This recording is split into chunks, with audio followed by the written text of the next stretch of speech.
Hi welcome to me honour channel.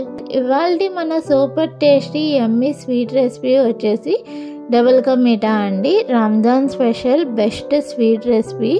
స్వీట్గా కొంచెం క్రిస్పీగా జ్యూసీగా చాలా బాగుంటుంది. అలాగే వీడియోని పూర్తిగా చూసి మీరు కూడా ఇంట్లోనే ఒకసారి ట్రై చేయండి. చాలా అంటే చాలా బాగుంటుంది.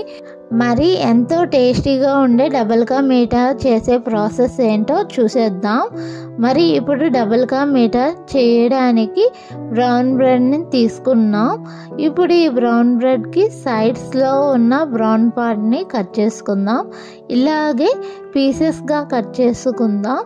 ఇలాగే మిగతా బ్రెడ్స్ని కట్ చేసి తీసుకుందాం. అయితే ఇలాగే కట్ చేసిన బ్రెడ్స్ని ఉంటాయి కదా, ప్రిపేర్ చేయకుండా అంటే అరగంట ఇలాగే బ్రెడ్ పీసెస్ని కట్ చేసి కానీ లేదా డైరెక్ట్గా బ్రెడ్ని కానీ ఫ్యాన్ కింద అయినా లేదా ఎండలో అయినా ఒక గంట పెట్టి తీసుకుందాం. బ్రెడ్స్ అన్నవి హార్డ్గా గట్టిగా ఉంటాయి కాబట్టి ఈ బ్రెడ్ పీసెస్ ఒక గంట ఫ్యాన్ కింద పెట్టి తీసుకుందాం. మీకు ఎండ అవైలబుల్గా ఉంటే ఎండలో అయినా పెట్టుకొని తీసుకోవచ్చు. ముఖ్యంగా మీకు ఒక విషయం చెప్పాలి. అది ఏంటంటే బ్రెడ్ని ఎందుకు ఎండలో పెట్టుకుంటాం అంటే అది ఎక్కువ మనం ఫ్రై చేసినప్పుడు ఆయిల్ ఎక్కువ పీల్చేస్తుంది కదండి, ఆయిల్ కానీ నెయ్యి కానీ. అలా పీల్చకుండా ఉండడానికి ఎండలో పెట్టుకుంటున్నాం. ఇలాగా మనం మిగతా ప్రాసెస్ చూద్దాం. స్టవ్ ఆన్ చేసుకొని ప్యాన్ పెట్టుకొని ఆయిల్ నెయ్యి కానీ వేసుకోవాలి. ఇక్కడ నేను నెయ్యి వేసుకున్నాను. నెయ్యి హీట్ అయిన తర్వాత బ్రెడ్ స్లైసెస్ అన్నవి వేసుకొని గోల్డెన్ కలర్ వచ్చేంత వరకు ఫ్రై చేసుకొని అవి తీసుకొని ఒక ప్లేట్లో పెట్టుకోవాలి. మిగతావి కూడా అలాగే ఫ్రై చేసుకొని పక్కన పెట్టుకోవాలి. ఇప్పుడు అదే ప్యాన్లో కొంచెం నెయ్యి వేసుకొని డ్రై ఫ్రూట్స్ అన్నవి ఫ్రై చేసుకొని ఒక మిక్సీ జార్లోకి అయితే తీసుకున్నాను. ఇప్పుడు అదే ప్యాన్లో ఒక కప్పు షుగర్ వేసుకొని కొంచెం వాటర్ వేసుకొని ఒక 5 minutes వరకు షుగర్ మెల్ట్ అయ్యేంత వరకు రోలింగ్ బాయిల్ అయ్యేంత వరకు షుగర్ మెల్ట్ చేసుకున్నాను. షుగర్ సిరప్ అయితే రెడీ అయిపోయింది. ఇప్పుడు ఈ షుగర్ సిరప్లో బ్రెడ్ స్లైసెస్ అన్నవి వేసుకొని డిప్ చేసుకున్నాను. డిప్ చేసుకొని వెంటనే ఒక ప్లేట్లోకి అయితే తీసుకున్నాను.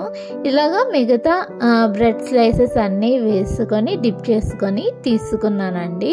చూసారు కదండి, షుగర్ సిరప్లో బ్రెడ్ స్లైసెస్ అన్నవి డిప్ చేసుకొని తీసుకుంటే ఎలా ఉన్నాయో. ఇప్పుడు మనం ఒక ప్యాన్ని తీసుకొని మనం పాలు అన్నవి మరగబెట్టుకోవాలి.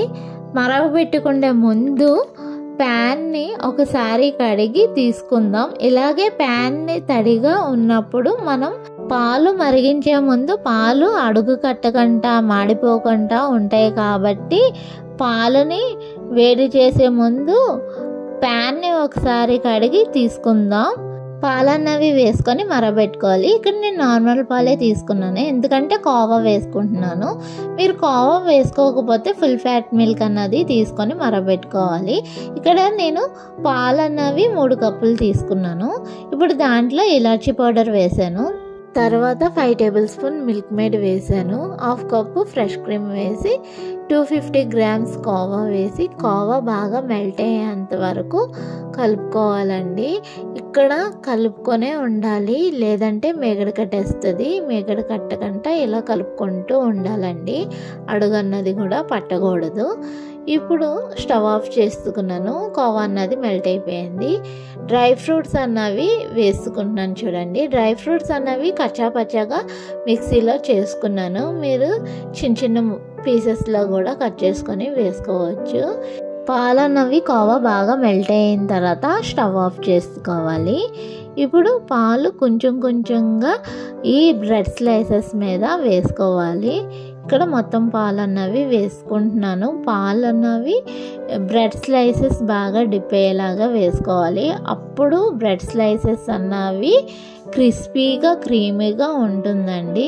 క్రిస్పీగా జ్యూసీగా చాలా బాగుంటుంది. Ramzan special best sweet recipe అండి ఇది. ఇప్పుడు డ్రై ఫ్రూట్స్ అన్నీ వేసుకుంటున్నాను చూడండి. ఇలాగ క్రీమీగా క్రిస్పీగా స్వీట్ అన్నది చాలా బాగుంటుంది. డబుల్ కా మీఠా రెడీ అండి. దీన్ని ఇప్పుడు 1 అవర్ ఫ్రిడ్జ్లో పెట్టుకొని తింటే చాలా బాగుంటుందండి. ఇప్పుడు నేను ఒక బ్రెడ్ స్లైసెస్ అన్నది తీసి చూపిస్తున్నాను చూడండి ఎంత పర్ఫెక్ట్గా వచ్చిందో. వీడియో సబ్స్క్రైబ్ చేసి లైక్ చేయండి. Thank you.